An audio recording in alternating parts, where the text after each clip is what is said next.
আসসালামু আলাইকুম প্রিয় গাইস, সবাই কেমন আছেন? আশা করি ভালো আছেন। আমি আলহামদুলিল্লাহ ভালো আছি।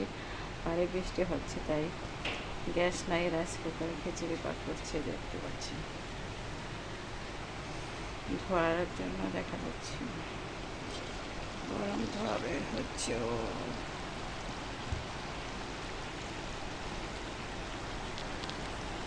এখানে আমি সব রকমের সবজি দিয়েছি।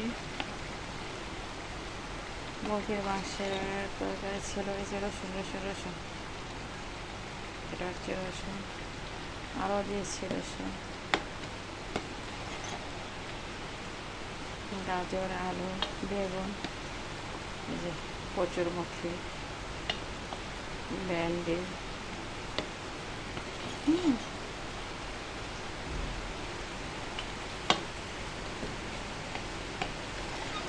রাইস কুকার সবাই সাবধানে ইউজ করবেন, ইদানিং রাইস কুকার ওয়াস্ট হচ্ছে। আমার তো ভীষণের রাইস কুকার, কিন্তু ওই যে কাঠের চামচ দিয়ে নাড়াচাড়া করবেন। খিচুড়ি পাক করবেন।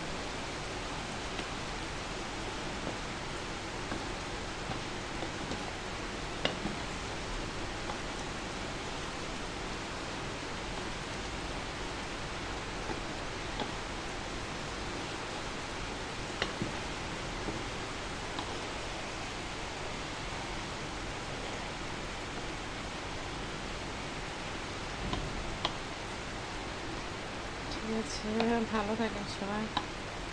সব রকমের সবজি আছে, মশার ডাল আছে, গোলার চাল আছে, ভাতের চাল আছে, মাংসের মশলা আছে, এবং মাংস আছে, সব মিক্স করে খিচুড়ি করলাম। ঠিক আছে, ভালো থাকেন। আসসালামু আলাইকুম।